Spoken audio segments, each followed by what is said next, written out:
Yes, I hope all of us in relationship with Christ know that because Jesus lives, we can face tomorrow. We can face tomorrow. And our sermon title today is Who and What Do We Trust? Who and what do we trust? This entire Proverbs chapter is guided instruction regarding what a person should do in order to have a good life. It's not about having a perfect life, which is impossible, but a good life. A good life may mean different things to different individuals.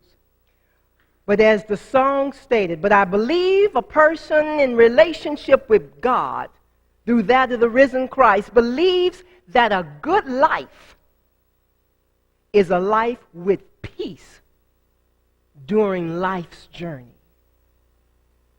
A journey that will entail good times and bad, disappointments and failures, some successes, but through all of the good and bad in life, God is there to offer peace and guidance. Peace to maintain a level of humility with successes.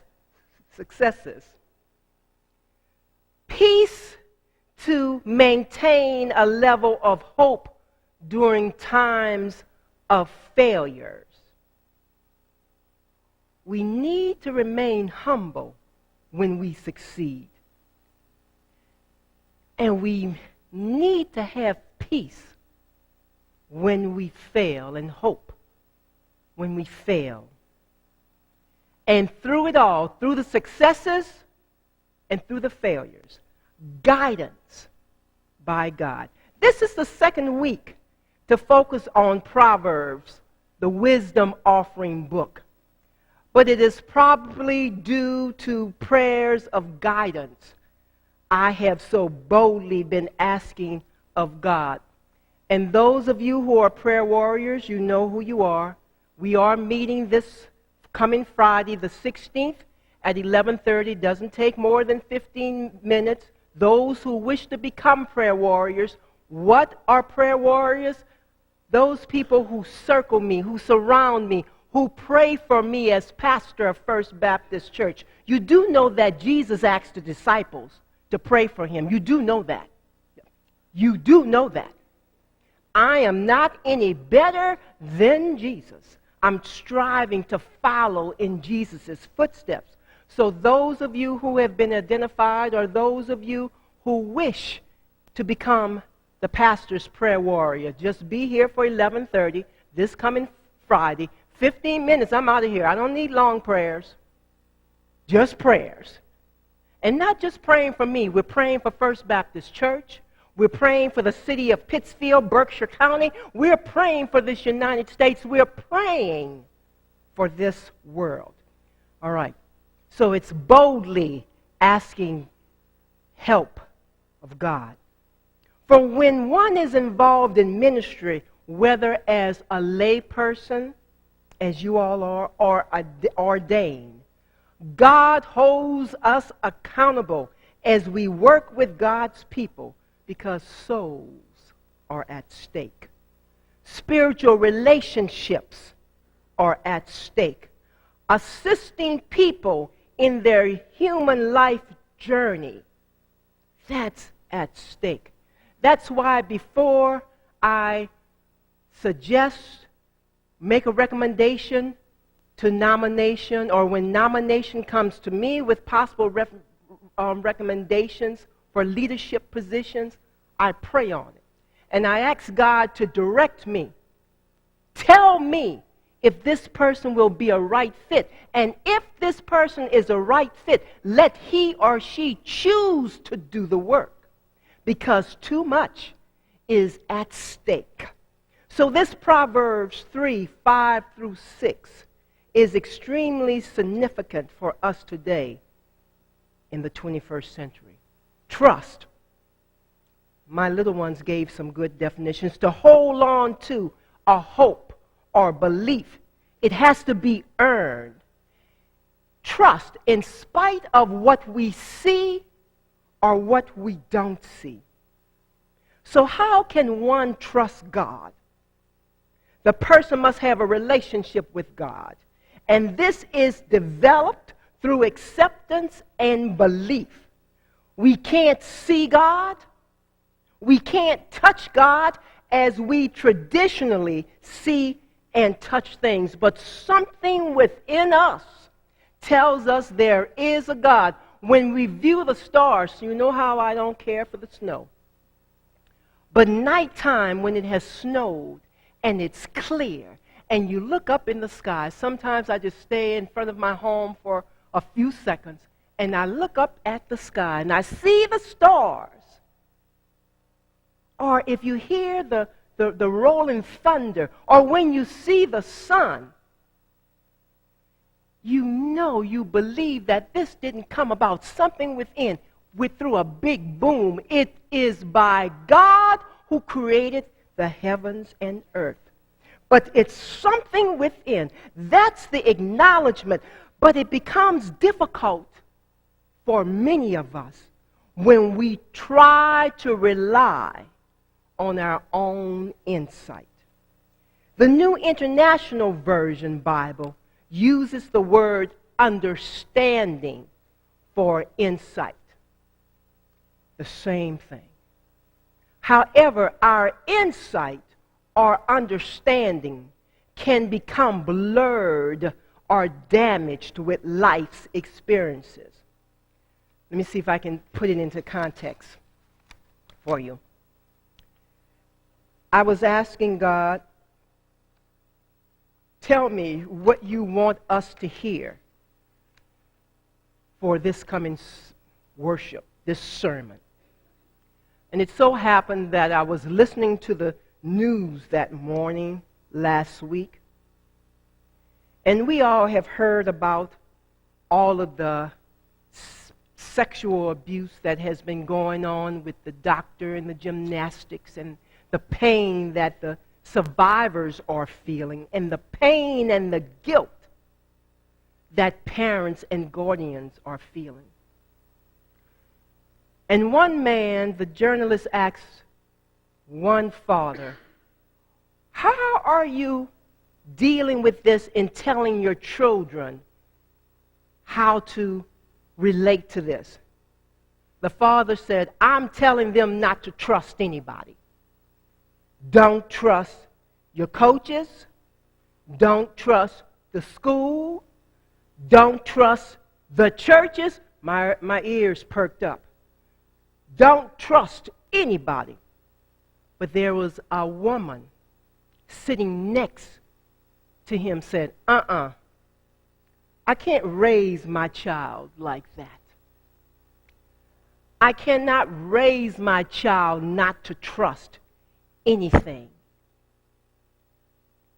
Because if I teach my child that, then my child will grow up with fear. But I will teach my child, if something doesn't appear right, doesn't feel right, doesn't sound right, to come to me. And I'm going to listen, and we'll take it from there.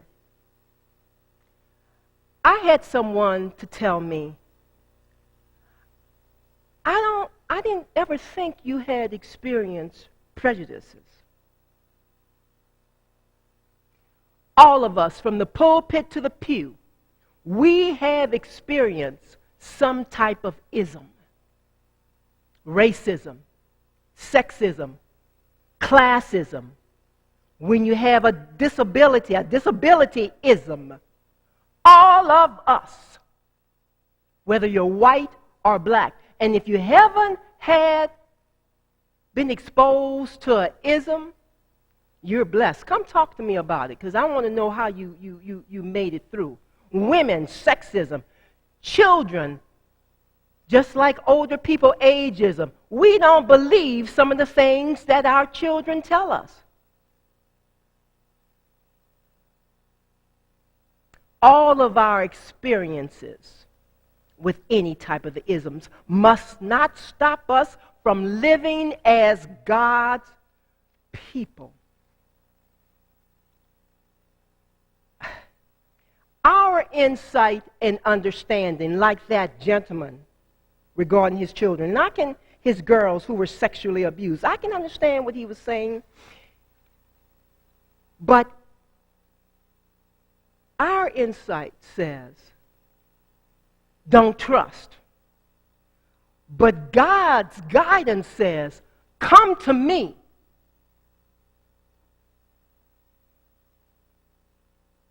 That's the directing of your paths. I want you all to get this. You know, every now and then I leave my notes and I become terrified. But I need to listen to the Holy Spirit.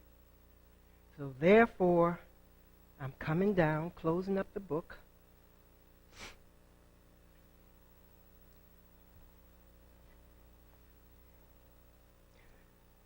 This Proverbs 3:5-6 is saying, you know what? All of your life's experiences will make you disbelieve in me. However, if you come to me and you ask me to direct you, I promise you, I will not leave you nor forsake you. That's scripturally. Many of you have gone through health issues. I'm so grateful today, Jean Davis is not on her scooter, so she can't run over my feet. I'm so happy to see Jean. God has healed Jean. It has been a tough several weeks, but she trusted that all would be well. And how that accident happened, Jean can't be fearful. All of the prejudices that I have gone through as a woman and as a black woman, I could not allow those experiences to hinder me. How? Why not? Because if they would have, guess what? You would not have Reverend Sheila Sholes Ross as pastor of First Baptist Church. You have to let go of the ugliness in order to trust, to keep on trusting, in order to not let life's occurrences, experiences hold you back. Because if you do, oh, you will miss out on so many things. Ask God to direct your paths. Even when you're going through the pain and the hurt, ask God to direct your paths. All you have to do is say, help me. Don't hold on to the ugliness. And this is another thing. Don't ask God to direct your paths after you've already made a decision to do something. I heard somebody snicker at that. We're good at that. We want God to conform to what? Yes, we can have sense as how to do certain things. But I'm telling you, still go to God and ask God, am I doing it? I know how to do it. I believe I know how to do it, but direct me. And if you don't know how to do something, you better go to God. Ask God to direct your paths, to make the path straight. The New International Version says, to make your path straight. New Revised Standard Version says, to straighten out your path, something like that. Even when your paths are made straight by God, it doesn't mean that we're not going to go through something. But we're going to go through it with the peace of God and God holding our hands. And I'm trying to close. For the past, people are asking me how I'm feeling. I'm 95% there. And my nose started dripping, my throat started closing up, and thank goodness for for Rosemary Crawford. Rosemary said, I'm putting some water up there for you, no matter what. I said, I don't need it. Wisdom. Wisdom. Wisdom. Proverbs is the book of wisdom. Our elders, wisdom. And when we listen to them, we still should ask God to direct our paths. Who do you trust? And what do you trust? Who do you trust should be God. What do you trust should be God's direction, even when you don't understand it. Even when you think you don't clearly hear it. Sometimes I say, God, am I hearing you clearly? But the other piece to that, and then I'm closing. Don't lean to your own understanding. When you ask God to direct your paths, you trust that God will make your path straight. But guess what you have to do? It begins with an O. Obey. You have to be obedient and learn how to lean on God's everlasting arms. That's how you make it through. Take it from me. I speak from experience. Who and what do you trust? Remember, when you ask God for guidance, remember that obedience must follow.